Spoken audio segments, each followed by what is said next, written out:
पाकिस्तान का डर्टी बम खोल रहा किराना हिल्स के डर्टी सीक्रेट्स। कहीं न्यूक्लियर रेडिएशन वाली थ्योरी सही तो नहीं? क्यों घूम रहा था पाकिस्तान में अमेरिका का प्लेन?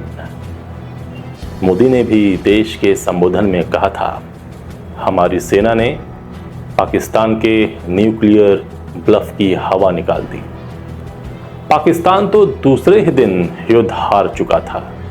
वो तो ट्रंप के पैर पकड़ने में 3.5 दिन लग गए। विश्व के प्रख्यात मिलिट्री एक्सपर्ट का दावा, ये तो क्लियर कट भारत की जीत है।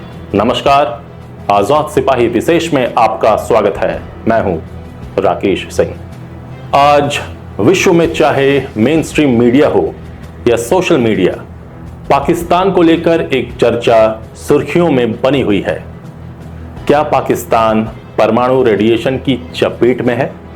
जी हां, चर्चा जोरों पर है कि पाकिस्तान के सरगोधा एयरबेस के काफी करीब किराना हिल्स है, जहां पहाड़ियों के अंदर सुरंगों में उसके परमाणु हथियारों को रखा गया है। वहां से न्यूक्लियर रेडिएशन निकल रहा है। पाकिस्तान के लिए किराना हिल्स का लोकेशन बड़ा रणनीतिक माना जाता है। किराना हिल्स पाकिस्तान के सरगोधा एयरपोर्ट से सड़क के रास्ते केवल 20 किलोमीटर और कुशाब न्यूक्लियर प्लांट से 75 किलोमीटर दूर है। वर्ल्ड न्यूक्लियर एसोसिएशन ने अपनी एक रिपोर्ट, जिसे फरवरी 2025 में अपडेट किया गया, में लिखा कि इस्लामाबाद से 200 किलोमीटर दक्षिण में खुशाब में हथियार ग्रेड प्लूटोनियम के उत्पादन के लिए समर्पित 4 भारी जल हैवी वाटर रिएक्टर हैं।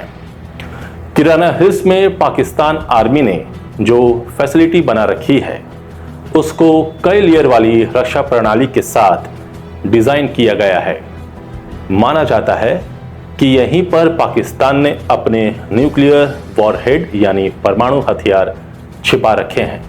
चूंकि पाकिस्तान के लिए यह स्टेट सीक्रेट है, इसलिए वो कभी भी इस बात को जाहिर नहीं होने देगा और हो सकता है पूरी तरह से दुनिया को गुमराह करने के लिए उसने खुद यह अफवाह फैलाई हो। भारतीय वायुसेना ने एक पत्रकार के सवाल पर कहा था कि उसे नहीं पता कि किराना हिल्स में पाकिस्तान ने परमाणु हथियारों का स्टोरेज बना रखा है या नहीं। अब सेना के इस जवाब को आप इसे जिस रूप में ले, लेकिन पीएम नरेंद्र मोदी ने अपने संबोधन में जरूर यह मैसेज दे दिया है कि अभी तो यह झांकी है। पाकिस्तान नहीं मानोगे तो मिट्टी में ही मिलोगे।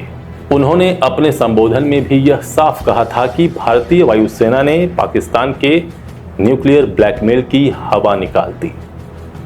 न्यूक्लियर बॉम्ब का एक और वर्जन, जिसे डर्टी बॉम्ब कहा जाता है, उससे रेडिएशन फैलने की बातें सामने आ रही हैं। क्या है पाकिस्तान में फैल रहे न्यूक्लियर रेडिएशन की असलियत, और भारत ने कैसे पहले ही दिन के हमले में पाकिस्तान को परास्त कर दिया था, बता रहे हैं आजाद सिपाही के विशेष संवाददाता राकेश सिंह। सुरंगों में पाकिस्तान ने परमाणु हथियार छुपाए हैं। किराना हिल्स 80 के दशक तक पाकिस्तान द्वारा परमाणु परीक्षण के लिए तय की गई जगह थी। सरगोधा एयरबेस से करीब उत्तर पश्चिम की ओर 8 किलोमीटर दूर किराना हिल्स इलाका है। मजबूत चट्टानों से बनी एक पहाड़ी जो अलग सी ही नजर आती है। इसके काले भूरे रंग के कारण स्थानीय लोग इसे काली पहाड़ी भी कहते रहे हैं। यह बहुत ऊंची नहीं है। इसकी सबसे ऊंची चोटी महज 320 मीटर है। जानकारों की माने तो इस पहाड़ी की खासियत यह है कि इसके नीचे बनी कई सुरंगों में पाकिस्तान ने अपने कई परमाणु हथियार दुनिया की नजरों से छिपाकर रखे हुए हैं। इन सुरंगों को काफी पुख्ता बनाया गया है ताकि बाहर से किसी भी विस्फोट या हमले का उस पर कोई असर न पड़ सके। इसे पूरी तरह बॉम्ब प्रूफ बनाया गया है। जानकारों की माने तो किराना हिल्स की ढलानों पर करीब 25 से ज़्यादा जगहों पर पहाड़ों में सुरंगें बनी हुई हैं, जो काफ़ी अंदर और गहरी जाती हैं। Pakistan institute of nuclear science and technology, metallurgical laboratories ML और खान रिसर्च लेबोरेटरीज ने यहाँ परमाणु अनुसंधान से जुड़े कई प्रयोग किए हैं। 1983 से 1990 के बीच पाकिस्तान ने कई बार यहाँ परमाणु परीक्षण की कोशिश की, लेकिन अमेरिका के उपग्रहों ने इसका पता लगा लिया।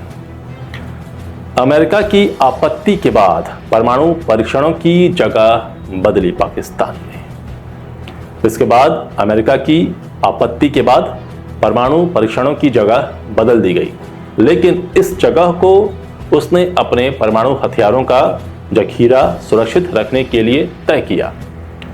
पाकिस्तान ने चीन से हासिल M11 मिसाइलों को भी यहां रखा था, लेकिन जब अमेरिका को पता लगा तो उनकी जगह भी बदल दी गई। न्यूक्लियर ठिकानों में इंजीनियरिंग से काम से जुड़ी पाकिस्तानी सेना की खास यूनिट SWD ने इस इलाके में कई सुरंगें तैयार की हैं जो 5 से 15 मीटर तक चौड़ी हैं। कई रिपोर्ट्स के मुताबिक ये भी लगता है कि किराना हिल्स के नीचे कुछ सुरंगें आपस में जुड़ी हुई हैं। किराना हिल्स के अंदर यह स्ट्रक्चर काफी मजबूत बनाया गया है।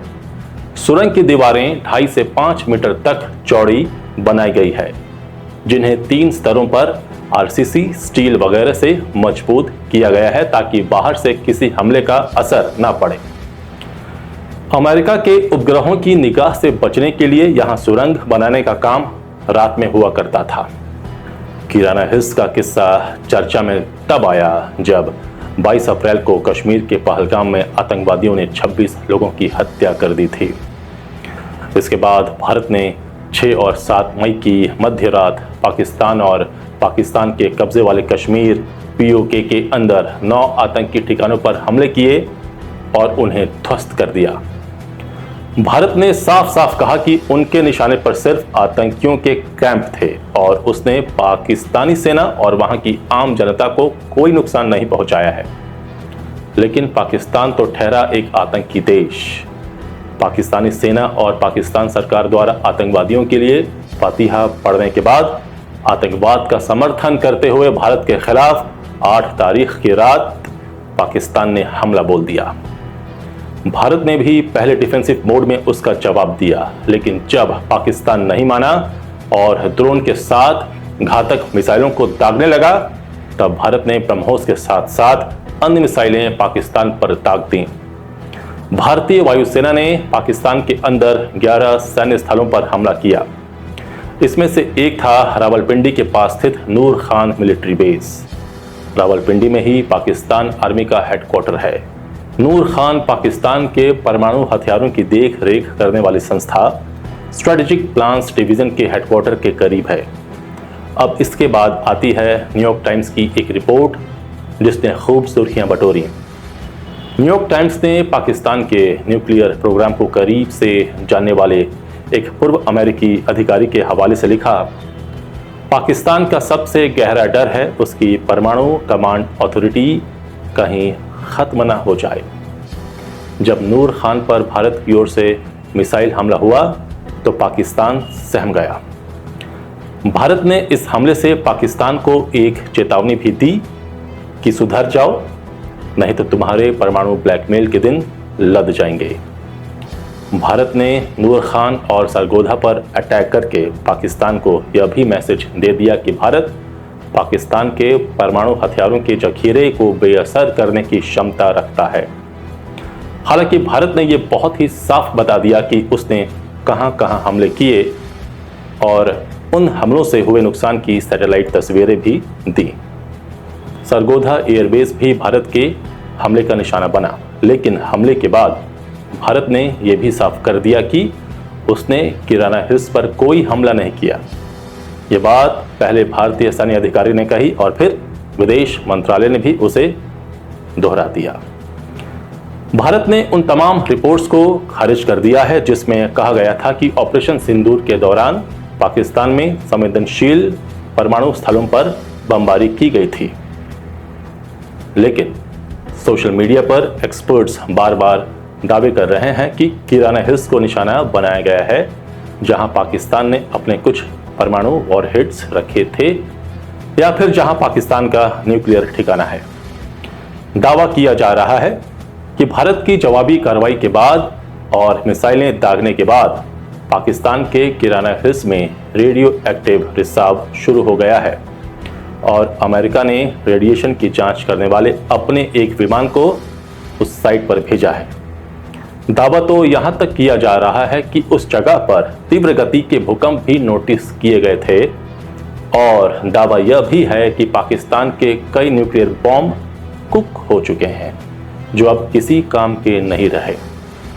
यहां टाइमलाइन से देखने की कोशिश करेंगे तो पाएंगे कि भारत ने पाकिस्तान के जो न्यूक्लियर इंस्टॉलेशंस हों, न्यूक्लियर कमांड सेंटर हों या फिर न्यूक्लियर लोडिंग साइट्स हों जैसे सरगोधा और जकोबाबाद, इन स्थानों पर पाकिस्तान के न्यूक्लियर वेपन स्टोरेज भी हैं। जकोबाबाद में अमेरिका द्वारा निर्मित F-16 इन न्यूक्लियर वेपन्स को लेकर उड़ने के लिए तैयार रहते हैं।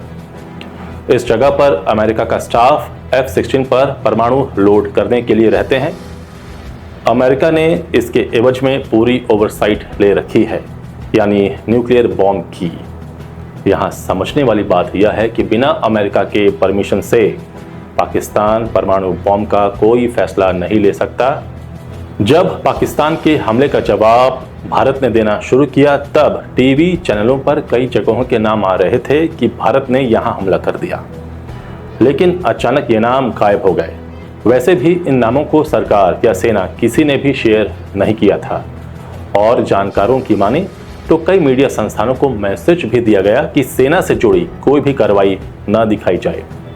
यह सेना की सुरक्षा का मामला है। 3 नामों की चर्चा है। पाकिस्तान के कहूटा पर ड्रोन हमला, काला चिट्टा रेंज पर ड्रोन हमला और अटक पर ड्रोन हमला। इनमें से अटक में पाकिस्तान का न्यूक्लियर मिसाइल बेस है जिसे फतह जंग बेस कहते हैं। माना जा रहा है कि यहां पर भारत ने पहले ही दिन सीधा हमला कर दिया था। काला चिट्टा जो रावलपिंडी के पास है जहां पाकिस्तान का न्यूक्लियर मोबाइल लॉन्चर का ठिकाना है, कहूटा में पाकिस्तान के हथियार को आइसोलेट किया जाता रहा है, तो पहले ही दिन इन जगहों पर हमला हो चुका है। भारत ने पाकिस्तान के रडार सिस्टम को भी ध्वस्त कर दिया था, यानी पाकिस्तान को आधा अंधा बना दिया था। फिर 9 और 10 मई की मध्य रात्रि को पाकिस्तान ने फतह 1 और फतह 2 मिसाइलें चलाईं। ये मिसाइलें इसलिए चलाई गईं क्योंकि पाकिस्तान को लगा कि भारत ने तो इनके परमाणु हथियारों के गढ़ पर ही हमला बोल दिया है। भारत ने फिर पाकिस्तान पर ब्रह्मोस ए दाग दिया। साथ में और भी कई मिसाइलों से पाकिस्तान पर हमला किया गया। इनका मुख्य टारगेट पाकिस्तान के 11 एयरबेस थे। इन 11 में से 3 जगहों सरगोधा के किराना हिल्स, जकोबाबाद और भोलारी के पास हुए धमाकों ने पाकिस्तान को हिला डाला। भोलारी में न्यूक्लियर बेस नहीं है, यहां अलग रणनीति के तहत इसे टारगेट किया गया था। सरगोधा F-16 का बेस है।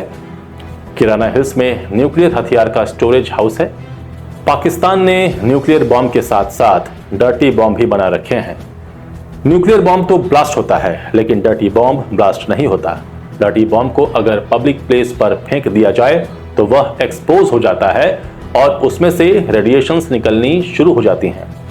इस रेडिएशन का पता तुरंत नहीं चलता, लेकिन जैसे जैसे समय पार होता है इस रेडिएशन के कारण उन स्थानों की हवाएं जहरीली हो जाती हैं, जल स्रोत जहरीले हो जाते हैं, तरह तरह की बीमारियां फैलने लगती हैं जैसे स्किन कैंसर और भी घातक रोग। उसके बाद उस स्थान को खाली करना ही एकमात्र उपाय होता है, कम से कम 4-5 साल तक। एक्सपर्ट्स की माने तो भारत के हमले के दौरान पाकिस्तान द्वारा निर्मित उस स्थान पर कुछ डर्टी बॉम्ब एक्सपोज हो गए। उसके बाद वहां से रेडिएशन फैल रहा है। यहां सबसे महत्वपूर्ण जानकारी यह है कि जैसे ही भारत ने नूर खान एयरबेस पर हमला किया, उसके पास स्थित पाकिस्तान का न्यूक्लियर कमांड सेंटर की नींव ही हिल गई। उसके बाद पाकिस्तान ने ट्रंप के हाथ पैर जोड़ लिए कि भारत को रोको, नहीं तो मोदी हमें मिट्टी में मिला देगा। ये तो क्लियर कट भारत की जीत है। दुनिया के सबसे बड़े मिलिट्री एक्सपर्ट का दावा। ऑपरेशन सिंदूर से बौखलाए पाकिस्तान के खोखले और झूठे दावों पर Austrian military expert Tom Cooper ने शहबाज शरीफ सरकार को आईना दिखाया है। उन्होंने 3.5 दिन चली कार्रवाई को न सिर्फ भारत की जीत बताया, बल्कि यह भी कहा कि पाकिस्तान का सीज फायर के लिए गुहार लगाना कोई हैरानी वाली बात नहीं थी, क्योंकि उसको इतना नुकसान हो चुका था कि वह बुरी तरह घबरा गया। टॉम कूपर दुनिया के सबसे सम्मानित युद्ध इतिहासकारों में से हैं। वह विश्लेषक, लेखक और मध्य पूर्व से दक्षिण एशिया तक के हवाई युद्धों के एक्सपर्ट हैं। टॉम कूपर ने बता दिया कि भारतीय सेना के सामने पाक आर्मी टिक नहीं सकी। टॉम कूपर ने कहा कि भारत ने पाकिस्तान के अंदर घुसकर जिस तरह तबाही मचाई वो पाक की हार को दिखाता है। इसी वजह से वह सीज फायर के लिए अमेरिका के पास गुहार लगाने पहुंच गया था। टॉम कूपर ने भारत के अभियान को क्लियर कट जीत बताया है। टॉम कूपर ने एक ब्लॉग में लिखा, साफ साफ कहूं, जैसा हमेशा कहता हूं, जब एक पक्ष दूसरे के परमाणु हथियार भंडारण पर बम बरसा रहा हो और दूसरा कुछ भी करने की हालत में ना हो, तो मेरे हिसाब से यह साफ साफ जीत है। इस्लामाबाद की तरफ से सीज फायर के लिए गुहार लगाना कोई हैरानी वाली बात नहीं है। टॉम कूपर ने साफ साफ लिखा कि भारत इस कार्रवाई में पाकिस्तान से कहीं ऊपर था और भारत की सीधे तौर पर जीत हुई है। टॉम कूपर के अनुसार ऑपरेशन सिंदूर में कम से कम 5 मुख्य आतंकी मारे गए और 140 अन्य आतंकवादियों का सफाया हुआ। पाकिस्तान की सरकार ने चुप्पी साध ली, लेकिन आईएसआई ने इन आतंकियों को शहीद बताकर पाक सेना के अफसरों के साथ राजकीय सम्मान दिया, जो ये बताने के लिए काफ़ी है कि आतंकियों का सेना के साथ सीधा संबंध है। टॉम कूपर ने लिखा कि भारत की पहलगाम आतंकी हमले का बदला लेने की कार्रवाई पूरी तरह सफल रही और पाकिस्तान फेल हो गया। उन्होंने कहा कि भारत ने न सिर्फ आतंकी कैंप पर हमला किया, बल्कि पाकिस्तान के हमलों को भी कुशलता से रोका। पाकिस्तान के हमले भारत के air defence system S-400, Barak, Akash, spider और बोफोर्स को पार नहीं कर पाए। टॉम कूपर ने इंडस वाटर ट्रीटी सस्पेंशन पर भी लिखा, भारत ने पानी रोक दिया और पाकिस्तान कुछ नहीं कर सका, जबकि ये उसके लिए रेड लाइन थी। उन्होंने कहा कि पाकिस्तान ने कुछ नहीं सीखा और वह यह भी नहीं समझा कि भारत ने उसकी धमकियों को गंभीरता से लेना बंद कर दिया है। इसके अलावा भारत ने पाकिस्तान के रावलपिंडी और कराची जैसे अहम शहरों में लगे एयर डिफेंस सिस्टम HQ-9 को भी बर्बाद कर दिया और आखिर में पाकिस्तान बैकफुट पर आ गया और उसको खुद भारत से बात करके सीज फायर की बात करनी पड़ी। टॉम कूपर की रिपोर्टिंग ने पाकिस्तान के दावों और जमीनी हकीकत के अंतर को पूरी दुनिया के सामने उजागर कर दिया है। तो अब समझ सकते हैं कि भारत सिर्फ महज पहले ही हमले के दिन यह युद्ध जीत चुका था, अघोषित युद्ध। आप बने रहिए आजाद सिपाही के साथ। आप हमारे इस YouTube चैनल को जरूर सब्सक्राइब करें। धन्यवाद।